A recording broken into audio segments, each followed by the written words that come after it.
Hello, it's Rishi Sapra here, and today I wanted to talk you through my presentation on where Power BI is going, the 7 steps to data heaven.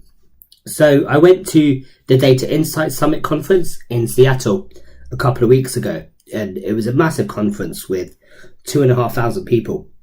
And there were lots of new announcements about Power BI with new functionality, and also lots of technical updates on where the product's feature set is. So I wanted to summarize those and talk through where I think Power BI is going in terms of direction and strategy, and what it's become indeed as well. So first, a bit of background on myself. I'm a senior consultant at Altius, who are a leading Microsoft Gold partner in the UK. So we do a lot of work with the Azure data platform. In fact, all of our data platform work is in Azure. I've worked on projects with Data Factory and Data Lake, Data Warehouse, and also with Power BI. So we've got some really good clients and really good projects over at Altius. Prior to joining Altius, I was over at KPMG, where I was a manager in the business modelling team, and I'm a chartered accountant by background. So that's where the business modelling came in. So using my data background along with the accounting and finance. And as I said, it's here I've built up my career using Excel to an advanced level. I'm an active member of the Power BI user group in London. Set up a special interest group a few months ago, last year, where I presented a number of sessions, and those are available if you type into Google or Bing Skills Matter London Power BI user group and you look at past events. You'll see there sessions that I've done, but also ones that have been done by many of the experts in the Power BI field. So people like Marco Russo, Alberto, Casper de Jong, and people like Will Thompson as well. So there's lots of sessions there, and I'd advise you to go and have a look at those. And last point on there, so at this Data Insight Summit conference in June 2017, there was an analytics challenge. There was 3 different challenges. One was around data preparation, one was around analytics, and one was around just for fun, which was the Simpsons data set. So I submitted an entry for the data prep challenge, and I ended up winning that category.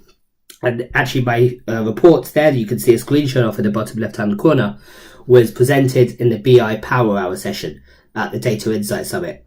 So if you haven't seen that already, do go and check out that video. And on the same YouTube channel as this video will be hosted, there is also my recordings of those sessions, of that report. So there's a 3-minute video narrating the insights from the report, and a 10-minute video where I outline my approach to building it. So in terms of the steps to data heaven, if you like, where Power BI is going, these are the kind of main areas where I think Microsoft is focusing and where Power BI is going in terms of direction. So I'll talk through each of these, and then at the end I'll summarize and look at where we're going further on from here. So the first thing I think is happening with Power BI is it's changing from being a pure business intelligence application to an application that delivers actionable insight. And this is something that James Phillips, who owns the Power BI team in Redmond, calls the holy grail of BI. So it's not just a rear view mirror view of your data and your business, but actually it allows you to be able to look forward and to make predictive analytics, or to indeed to take that data and do something with it. And this is really where Power BI is going in some of the features that were shown in the summit. So an example is Power Apps. So for those of you who haven't seen Power Apps, it's a data entry, data collection tool, and also a part of a workflow tool. So for those of you who remember things like InfoPath and InfoPath forms and things like SharePoint, this is the next evolution of that. So it allows people to enter data into forms, and it has conditional logic, for example. And then that data goes into a common data model, and that could also be a source for a Power BI report. And one of the things they showed in the summit, in the keynote, was the ability to have Power Apps inside of Power BI. Now, what this allows you to then do is have a continual feedback loop.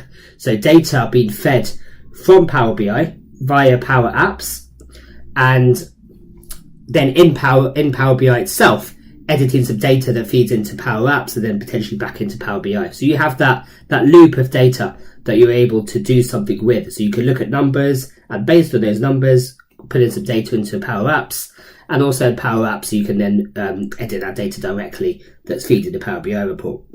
So I think this will be very powerful. Next is Microsoft Flow, and this is an if-then workflow tool. So for example, you could listen to an API call every X minutes and push the data from that into a Power BI report. Other triggers for Microsoft Flow include things like email. So you could trigger a flow every time an email is received. Things like MailChimp, and also SharePoint. So say, for example, each time a new item or a document is created. You then decide what to do with that data, and you could do things like run functions on it, run some logic on it using Azure functions. And there's a range of outputs for Microsoft Flow as well. So things like SQL Server. So you can push the data into a SQL Server. You can push it into Power BI. And actually, one of the really interesting things is one of the triggers for Microsoft Flow is actually data alerts in Power BI. So you could trigger a workflow when a KPI in your Power BI report crosses a certain threshold.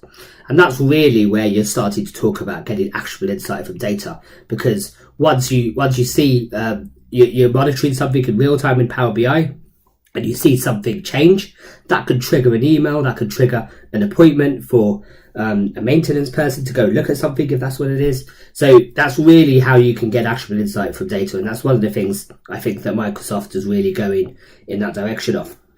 We've got real-time predictive analytics here as well. And for example, Power BI is very well integrated with things like R and machine learning. So at the moment, there's 3 ways in which you can integrate with R. One is you can connect to an R script rather than connected to a data source. And then that R script can connect to your data and do some analytics on it first. Secondly, you can introduce snippets of R into your ETL, into your Power Query. And then thirdly, you can have your data source and your data model exactly as it is, but just have a layer with R, with the output of that being a visualization, an R visualization. So it sits on top of your data model. Obviously, Power BI also integrates with things like Stream Analytics for real-time data and an API, which you can set up, and things like Azure Machine Learning. So this allows you to really start to get some real-time analytics as a predictive analytics. And again, this is really useful for things like actionable insight, especially if you're going to then connect things like Microsoft Flow onto it. So as soon as KPIs in real time cross a threshold, you could do something about it. Next, we've got Visio diagrams like Power BI. Now, this one came as a bit of a surprise, I think, to many of the people in the room when it was presented in the keynote. We all haven't seen Visio, I think, for quite some time. But what they showed in the keynote was Visio diagrams, interactive Visio process flow diagrams inside Power BI. So we can see here a diagram, and these elements of this diagram actually map to data, and they're interactive. So if we click on this element here, this data on the left will update to show the data relevant to this element of the process flow, this stage of the process flow. So this could get really interesting because it allows us to be able to have a visual in Power BI which shows process flows and shows diagrams in a way that we haven't been able to do really before without things like, especially without things like a synoptic panel. But I think this would be a really interesting custom visual, and the fact that it's well data bound and it's quite easy to set up, it seems. Hopefully that will be something that will really bring to life some of the Power BI reports. So some of these features, so the Power Apps inside Power BI and Visio diagrams, are not in there yet, but they're coming in the next month or two, so within the next quarter. And Microsoft Flow and obviously real-time predictive analytics is there, and they're constantly evolving products. So the next direction I think Power BI is going in is changing from delivering just reports to delivering stories. And this is something that came out of the summit quite a lot. So apart from the opening keynote, there were 2 guest keynote speakers, or 2 sets of guest speakers. One was Alberto Cairo, who is a data visualization guru, and one is the guys who wrote Freakonomics. So the two Stevens. And both of them really talked about the importance of stories and using visualization and using tools like Power BI to not just display data or report on it, but to tell a story through it. And this was one of the things that really came out of the keynote. And there's a few things on this. So one of those was embedded insights. Now, what this allows you to do is to right click on a data point in your Power BI report in a visual, and then select explain. Now this then brings up a waterfall or a scatter chart that shows the breakdown of that data point by the key dimensions in your data model. Now this is similar to what we saw in Quick Insights, because it's using some intelligence here to understand the patterns in your data and to understand what those key dimensions are. Although it's much more useful than Quick Insights, I think. So Quick Insights was in the Power BI portal, and it ran some algorithms in your data and gave you patterns and trends that you might not otherwise have seen had you not drilled into that particular detail or followed that particular path. So from that perspective, it was very useful, but it also came up with very strange results, like product ideas on an upward increasing trend, for example. But here, this is much more focused and much more interesting, I think, because it's focused on specific data points, and it allows you then to be able to see a breakdown or see an explanation for something. And if you like this graph that it comes up with in Embedded Insights, you can add that to your Power BI report as a visual. So I think this will be a really interesting feature when it comes. Again, it will be here in a month or two. Next, we've got bookmarks. So these are a set of filter options or slicer selections that you can save down and go back to. So you've got your report, and you make some options in terms of some filters on that report, and then you want to be able to save that down as a view that you can later return back to. And this is the idea of bookmarks. So you can save them down and navigate back to them through this side pane. So this shows, for example, all these various different saved set of bookmarks and saved filter options that we have. And we can activate a specific bookmark by using this pane. We could use buttons, I think, to be able to do that. I think that was something she showed, Kim Manus showed in the keynote. And also we potentially to have a play button. So we can actually have a series of bookmarks, press play, and it will play through those bookmarks. So you can tell a story through these bookmarks like that. And this, for example, could be used in this case here for comparison of two sets of filter options. So here we have a report page that is actor, and we have one report page that is filtered for Matt Damon and one page that is filtered for Ben Affleck. And here this allows us to compare them side by side. So it's both the same data model, and they're just two different filter options. And here we can see that by using these navigation options, we can display them side by side. There was also something shown where you can show and hide elements on a bookmark. So that allows you to have then dynamic pages. So essentially you have the same report page, but what it shows on that page can differ depending on the bookmark selected. And Spotlight was something that allowed you to highlight elements. So you could draw a big red square, outline square around this to really highlight elements of your story. So this is probably one of the main features for storytelling. Another thing that was shown in the keynote was the idea of drill through pages. So this is where you have report pages that show details of an item. So in this case, we have a page that shows details of actor. So in this case, Samuel L. Jackson. And then on our main table, on our summary table that lists all of our actors, we right click on Samuel L. Jackson and click drill to actor. Now what that does is then takes us to the actor page, the actor report, that has report page that has lots of details on the actor, and it passes in the context for where we clicked. So we clicked on Samuel L. Jackson, it will pass that actor name into the drill through page, and then we can see details for that. And we have back buttons to be able to navigate back and forward between drill through pages. And on drill through pages, we could drill into other drill through pages. So we can go through a hierarchy of pages to be able to tell this story. And in terms of how we set these as drill through pages, I think it was just an option on the page settings. So on the report page, there was an option to say, have this page to be a drill through page. It seems as simple as that. Again, this feature isn't in there just yet, but it'll be really interesting to see when it comes out. And again, it's one of the key elements, along with embedded insights and bookmarks, that's going to be used for storytelling. Lastly, on the storytelling side, we have what if scenario modeling. So this allows you to be able to,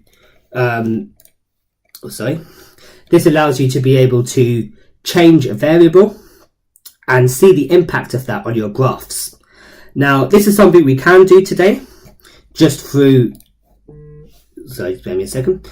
This is something we can do today through use of parameter tables. Though I think this way will make it much nicer, an easier way of doing it, rather than having to build those parameter tables and do this all yourself. So we can see here, we've got when you combine what if scenario modeling with embedded insights, bookmarks, and drill through pages. There's a really powerful storytelling and what if scenario modeling that you can do with that. And this, in particular, this what if scenario modeling is something I'll be looking to do for quite some time. So I'm hoping that will be a good feature. Next, we're looking at how Power BI is changing from being a pure self-serve BI tool to be both self-serve and corporate BI. And there's a few elements of this. One of those is Power BI Premium, which was announced last month. And this allows you to have not individual user licenses, but rather the ability to distribute content across an entire organization. So it's kind of like the SQL Server core model. So rather than having individual licenses, you buy a server, if you like, and then everyone can access that server. So it's more of a single cost, a single loaded cost, rather than based on individual users. And there's other benefits of Premium. So Premium is essentially dedicated capacity in the cloud. So you essentially have your own server in the cloud. You have much more space than you do when you're using the standard Power BI service. You have much more ability to refresh.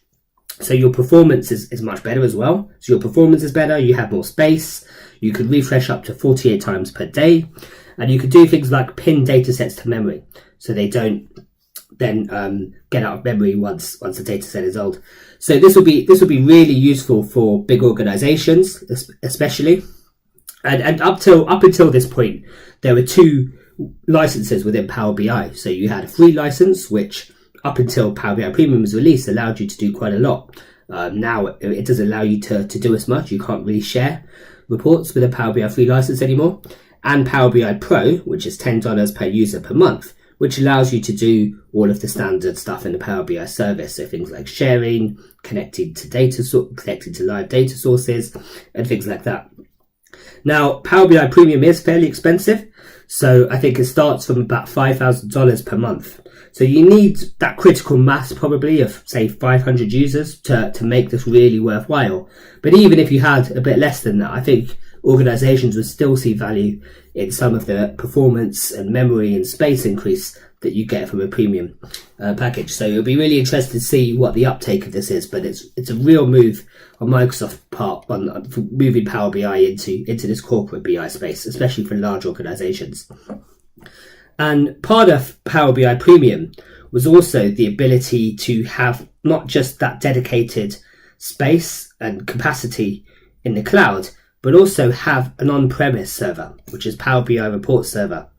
And this was in response to a lot of organizations saying, well, Power BI is great, but I just can't have my data sitting in the cloud.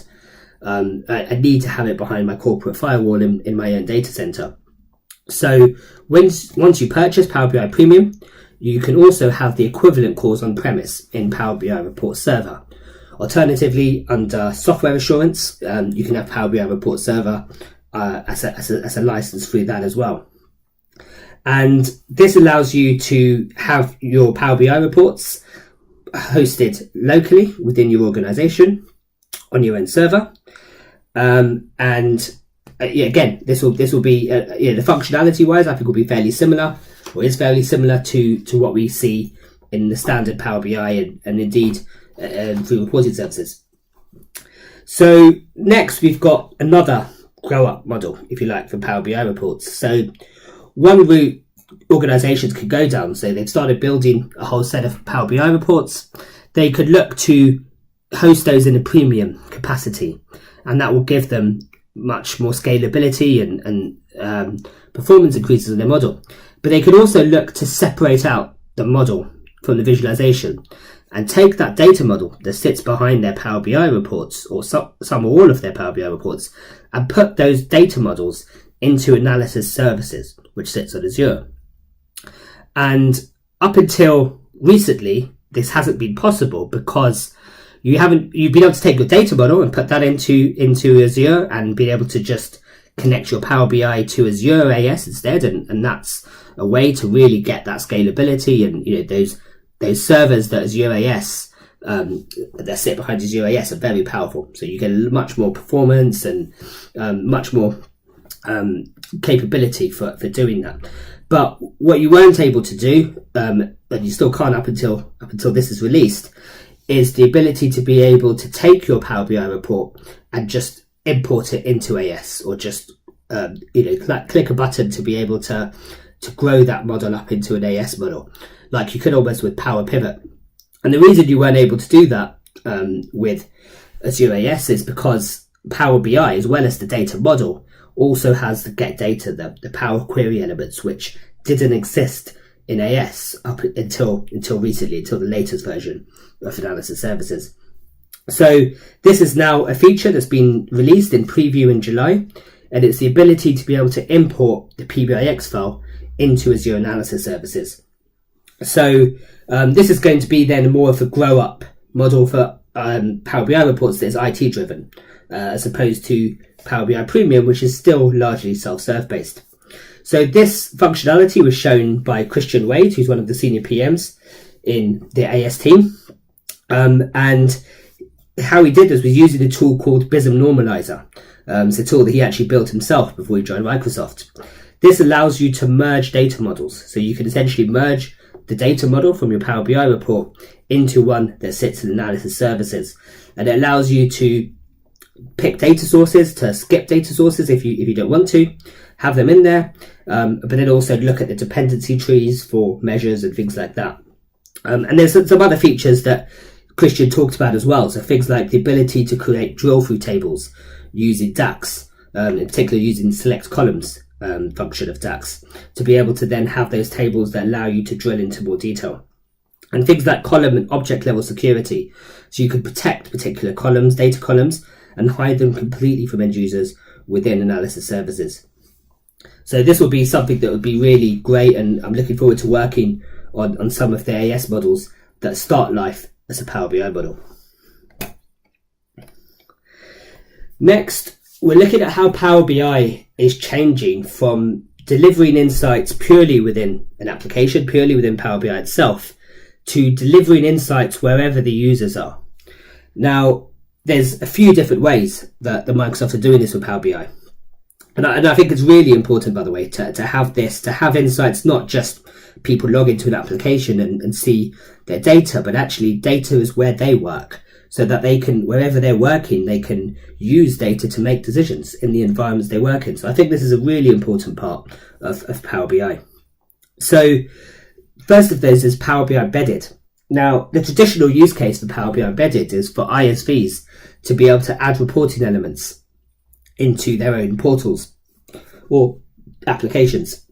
So, for example, if you were a marketing company providing marketing services and campaigns to your clients, then when a client logs into your portal with a username and password that you've assigned them and for your own authorization, authentication, your own branded portal, they log in and they can see their data. But what they don't really see is any kind of visualizations and insight into that data.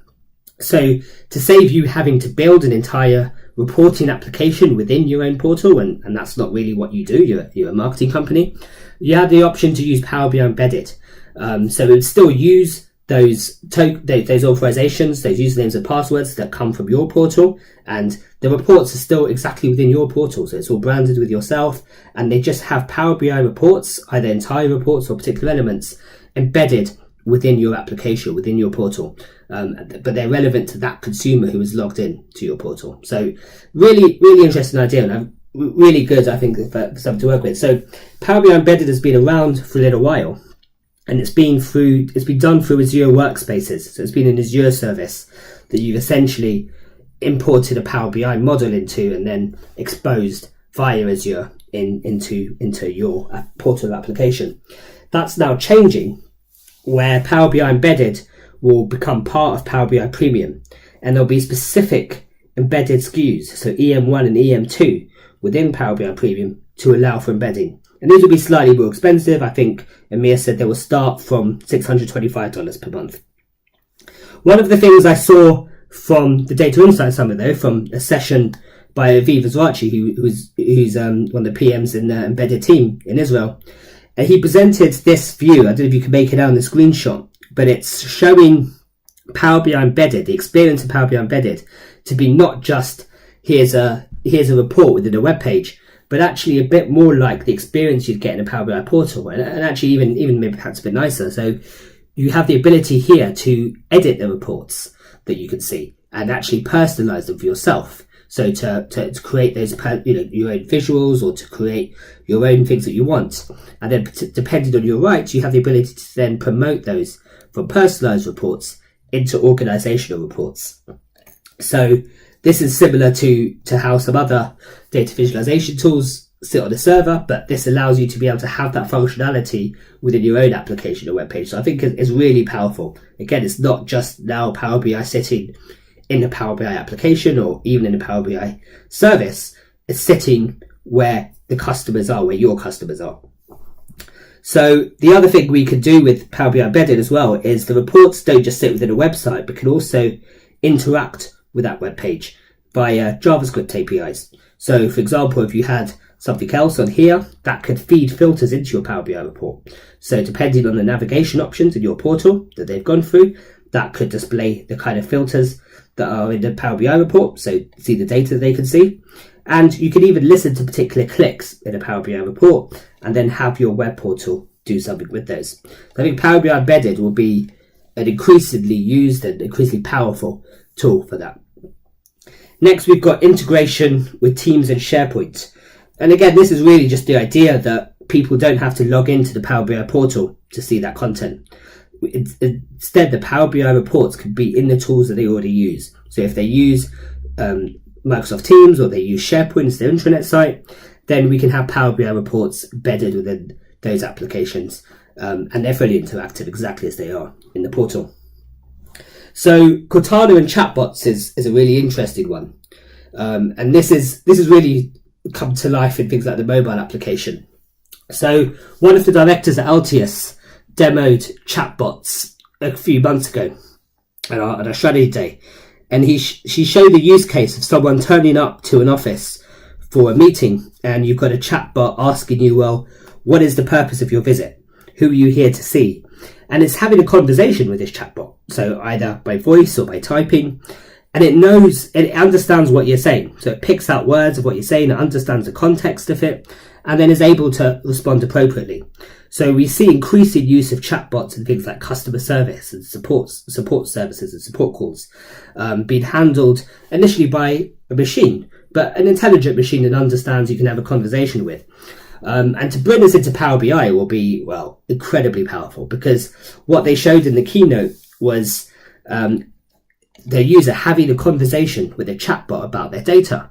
So it was saying, well, right, what insights do we have into this data? And the chatbot has returned 4 insights there. And as you say, as a consumer, okay, show me insight 3. And it shows you insight 3. And then you say, okay, well, this China number looks interesting. What about China? And it drills it, and then it shows you a breakdown of the China number.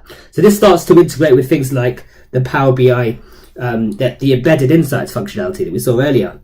And once you start to bring all of this together, you can see how the way you interact with your data and the way you get insight from it is going to change. And definitely this is the way forward. This is the way that things like Amazon and Google are also going. So it's going to be really interesting to see how that comes about. With Power BI Mobile, we also have Power BI Mobile's been around for quite some time, and it's been a constantly evolving product. It hasn't had as much attention, I think, as the portal and desktop service, but it's been evolving in the background for a long time, and there's now so much support for features within the Power BI mobile application. You can do so much with it, things like annotate and share reports, and now specifically you can design reports for mobile within the desktop application and within the portal, so you can choose how they're going to show on a mobile device. It also supports app workspaces. So app workspaces is a new way to host reports rather than content packs in the Power BI service, and those are now available on Power BI Mobile as well. So overall, that's the story around Power BI coming into where the users are, where you are, and seeing data where you are and interacting with it in a much more natural way. Next, we'll look at Power BI has traditionally delivered a set of functionality that's been out of the box. This is the functionality of Power BI. Here you go. Consume it. And that's typically the approach of every other software company out there. But what Power BI actually from the beginning has evolved much more towards, it's been much more extensible towards individual customer needs. And the first way that this has been obvious is through custom visuals. Now, custom visuals are one of the key USPs of Power BI. So you've been able to go onto the Power BI Customers Visuals Gallery, which is a website, and you can see that all these reports, all these visuals that have been developed by the Power BI community. And so there's visuals on there by people like Alberto and Marco from SQL BI, and lots of others as well. And these are really interesting visuals for you to be able to display your data in the way that you want. So things like infographics.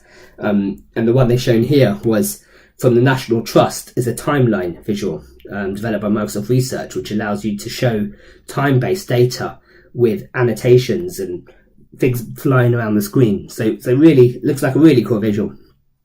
And custom visuals have always been a part of Power BI, and now they're just being better integrated. So one of the things that is changing is that rather than having to go to the Custom Visuals Gallery's website to download the visual, you can import them directly from Power BI Desktop, and they come in, connects to the Office store, which is where they're now being hosted, and you can import them directly from the Power BI application.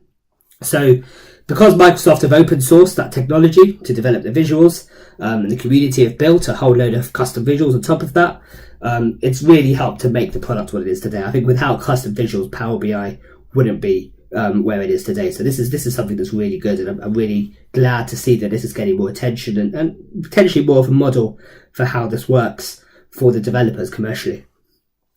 So next we've got solution templates, and part of bringing data to where you are is the ability to use your data in it, and that makes it much more extensible to your needs. And I'm not sure how many people are familiar with the idea of content packs, which have been around since the inception of Power BI.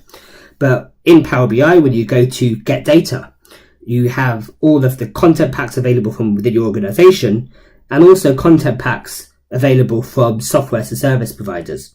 So people like Salesforce or GitHub or Dynamics.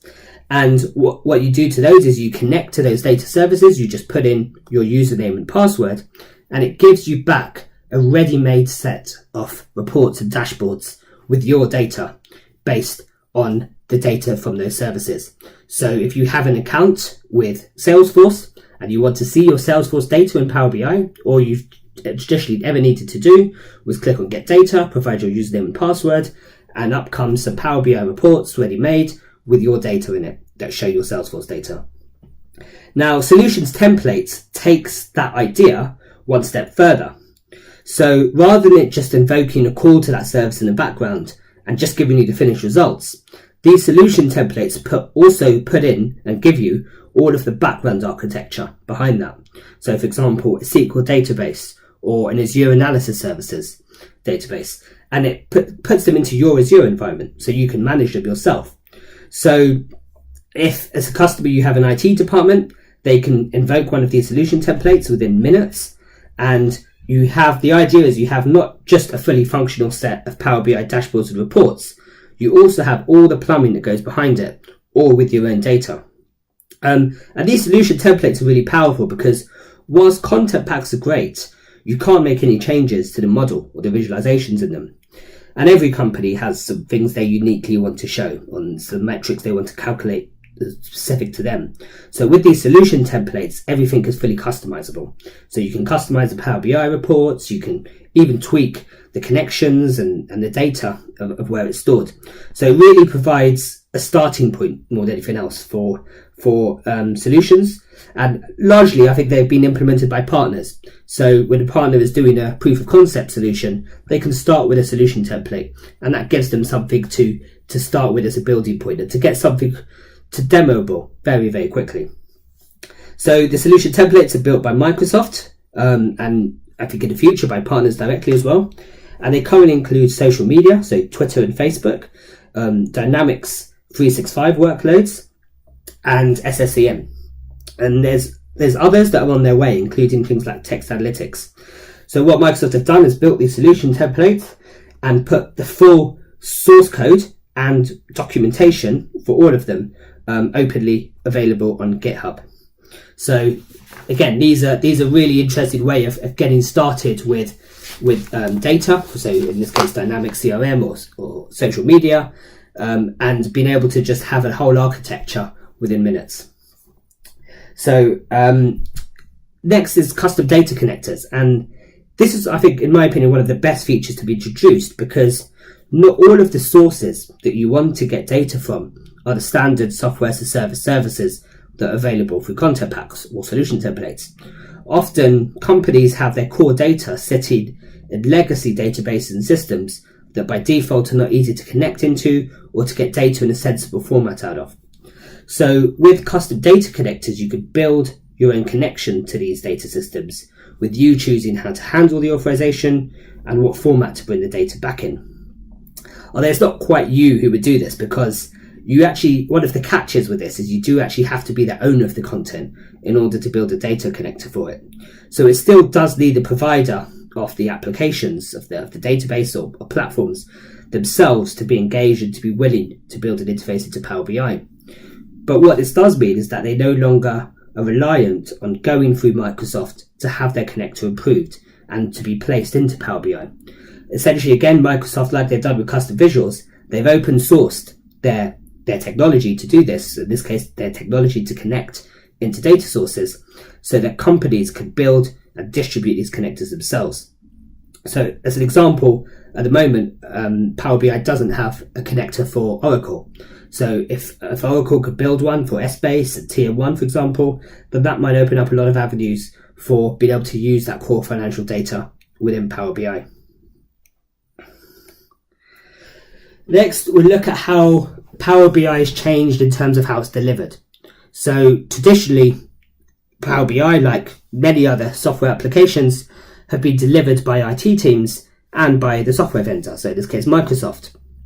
And what Power BI do and what Microsoft do is they deliver their solutions through an ecosystem of partners such as Altius.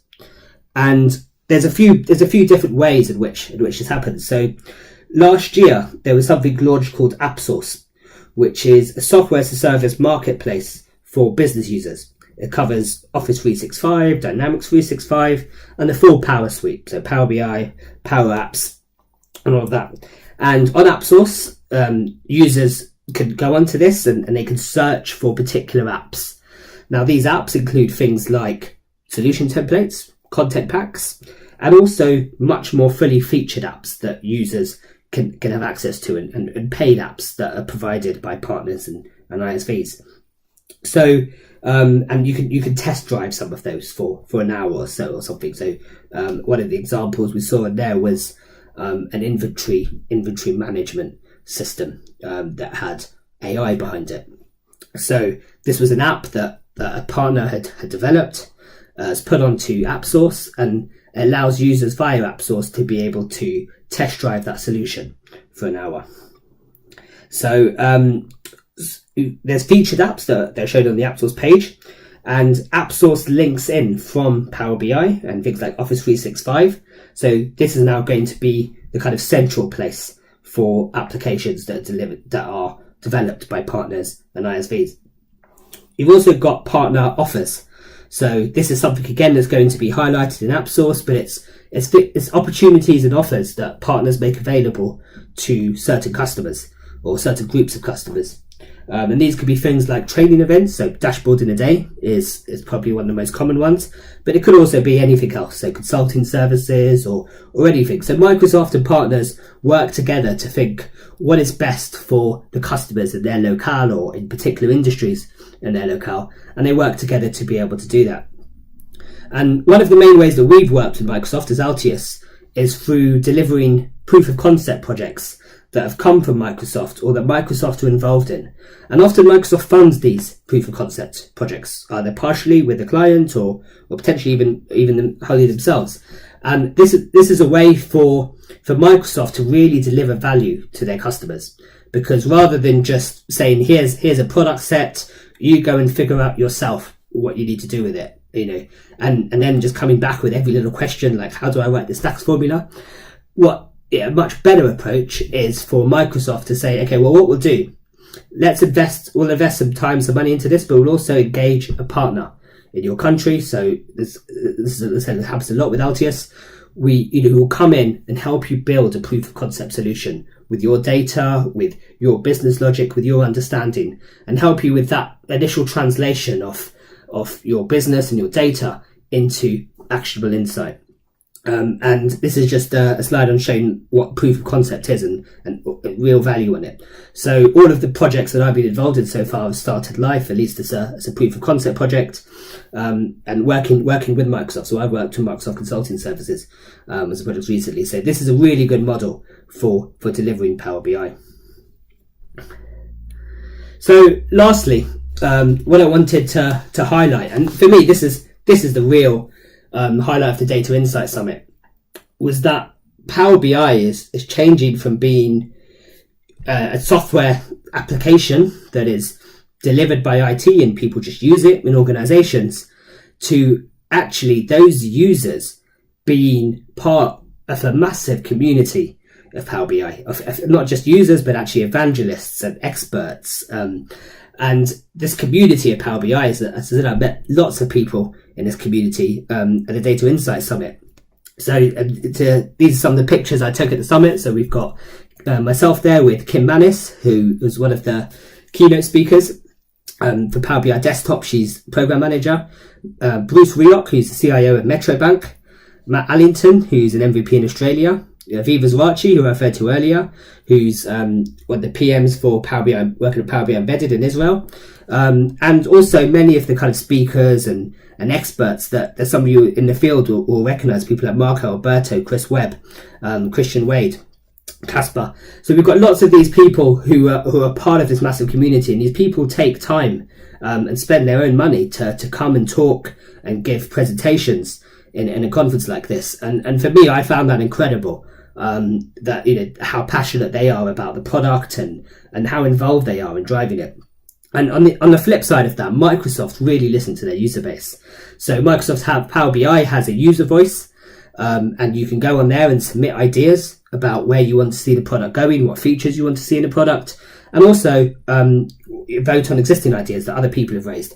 And Microsoft actually review this every day and use this to pick out features to develop in the next product release, which, as many of you will know, is very fast paced. So the service gets updated weekly and the desktop application monthly. And many of those features that get put into this release come from the user voice. So Microsoft are really listening to their customers, really listening to their users, and the users are really engaged. This is really transformational for a software application vendor. This is really what makes Power BI, I think, what it is today. So as appendix, we've got here a summary of the announcements made around functionality releases for Power BI, the mobile desktop service, and also things like data connectivity, custom visuals, and Power BI Embedded. So I'll make these slides available on OneDrive for you to download. And thank you for watching the presentation. I hope you found that insightful or interesting. And if you have any questions, or you want to talk about how myself or Altius can help with your Power BI work or data platform even, then please do drop me an email. My email address is there, and I'll be happy to have a chat. Thanks very much.